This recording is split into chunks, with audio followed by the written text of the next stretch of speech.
જય સ્વામિનારાયણ। આમ તો અમે બહાર ફરવા નથી જતા, પણ છોકરાની બહુ જીદ હતી એટલે જવાનું હતું। તો બસ જો મસ્ત મજાના રેડી થઈ ગયા અને નણંદબા પણ આવી ગયા હતા। અને હું જ્યાં જાઉં ત્યાં અમારા સોનુબેનને તો સાથે લઈને જ જાઉં છું, કારણ કે સોનુબેન ન હોય તો મને મજા ન આવે। તો અમારા રથમાં બધા ખડકાઈ ગયા અને પછી અમારો રથ છે નીકળી ગયો જવા માટે। અને બહાર નીકળ્યા ત્યાં તો મસ્ત મજાનો ઝરમર ઝરમર ધીમો ધીમો વરસાદ વરસી રહ્યો હતો। અને આ મારો ભાઈ છે એ નાઇટ કરીને આવ્યો, પણ તોય અમને લઈ ગયો, તો એને થેન્ક યુ। તો બસ જો અમે જ્યાં જવાનું હતું ને ત્યાં પહોંચી ગયા। આ છે સાંસ્કૃતિક ધામ એટલે કે ગૌધામ, આ નવસારીવાળું। તો તમે ગયા કે નહીં જરા કહી દેજો ને। વિડીયો ગમી તો લાઈક શેર અને ફોલો પણ કરી દેજો। અને બસ જો ત્યાં પહોંચી ગયા ને અમારા વળવાંગડા છોકરા છે ને એ જો રમી રહ્યા હતા।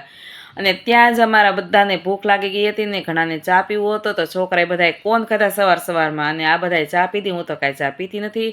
અને આ છે મારો ભૈલુભાઈ, એની ભાણકીને વાદરી બાંધી રહી છે, ને ખરેખર ભાઈ હોય ને તો મારી જેવો। અને અંદર જવા માટે એક ભૂલભૂલવણી જેવો રસ્તો હતો, ત્યાંથી અમે ગયા। ને હું તો આ પહેલી વાર ગઈ ત્યાં સ્થળે, એને એ પણ ચોમાસામાં ગઈ ને ત્યાં તો મારું તો ભાઈ અરમાન ખુશ થઈ ગયું। મને એમ થયું કે મારે અહીંયા જ રૂમ રાખી લેવી છે, પણ ના, એ પોસિબલ તો નથી।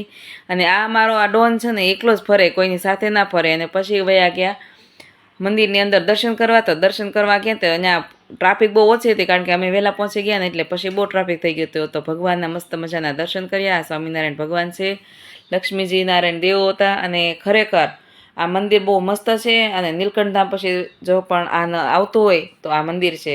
અને આ જો હાળો બનાવી દર્શન કરી લીધા, અને ખરેખર અદ્ભુત છે આ મંદિર। તો એની કોતરણી જોવો, એની કલા જોવો, અને એનું કામ કરેલું છે ને એ જોવો। આ તો વિડીયોમાં આવું દેખાય, પણ રિયલી તમે જો જોશો ને તો બહુ મસ્ત મંદિર છે, અને એનું કામ બહુ મસ્ત છે। અને હાળો બનાવી જુઓ, ભગવાને જળ ચડાવવા મળ્યા। હું તો કહું હાળો બનાવીને કોઈની નજર ના લાગે ને। ભરત મારી સાથે ફોટા નહોતો પડ્યો તો મેં આ ભાઈ જ ફોટો પડવી લીધો। મેં તો ચાલો ભાઈ, અને ભગવાનને ઝૂલે ઝૂલાવ્યા, અને કારણ કે આઠમનો ટાઈમ હતો। અને ગૌ માતા જો અમારે સામું જોઈ રહ્યા હતા। અને આ મસ્ત મજાનું લુક છે ત્યાંનું, અને બહુ મસ્ત હતું। અને બધા આ રીતે હાથમાં ગાય માતાની જીભે હાથ ચટાડતા હતા। મેં ચટાડ, પણ ગાય માતાનો હાથ છે ને બહુ કરડ હતો। હું બીતી બહુ હતી, કારણ કે બધા કરતા હતા, મને એમ થયું ચાલો હું ટ્રાય કરું। તો પછી ગૌ માતાનું આ જે મંદિર હતું ને બહુ મસ્ત હતું, અને જોયું। અને પછી જવાનું હતું જ્યાં નેચર પાર્ક હતું ને ત્યાં બધા બાળકો હતા ને એને લઈ જવાના। આ મારો ભૂરો એકલો જ રહે, કોઈની સાથે ને મજા ન આવે। અને જો અમારા આરુબેન મસ્ત મજાના રાઈડ કરી રહ્યા છે, ને આ છે યાત્રીબેન, એને તો હાળીને બહુ જ મજા આવી ગઈ। એકે રાઇડ્સમાં બીતી જ નહોતી, બધા મેં એને જવું જ હતું। અને આ છે મારા ઋત્વીબેન, ભાણાભાઈ અને ભાણકીબેન, અને એ પણ બહુ મસ્ત મજાના રમી રહ્યા હતા। ત્યાં જ અમારા સોનુબેન આવીને હાલો કે નાખું બધાને પમચકડી ફેરવું, જો કેટલી મસ્ત ફેરવે છે।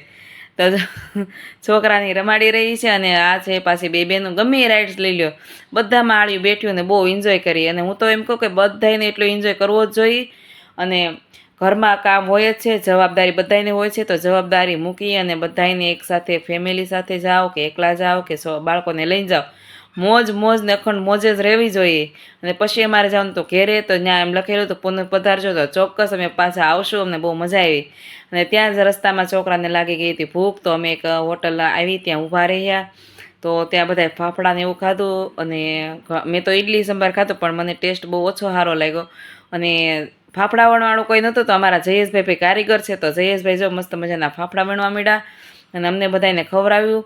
અને બસ પછી સીધા પહોંચી ગયા ઘરે। ઘરે આવીને સાવ થાકી ગયા હતા, અને સાંજે જવાનું તો રેસ્ટોરન્ટ, તો આવીને ઘડીક આરામ કરીને વયા ગયા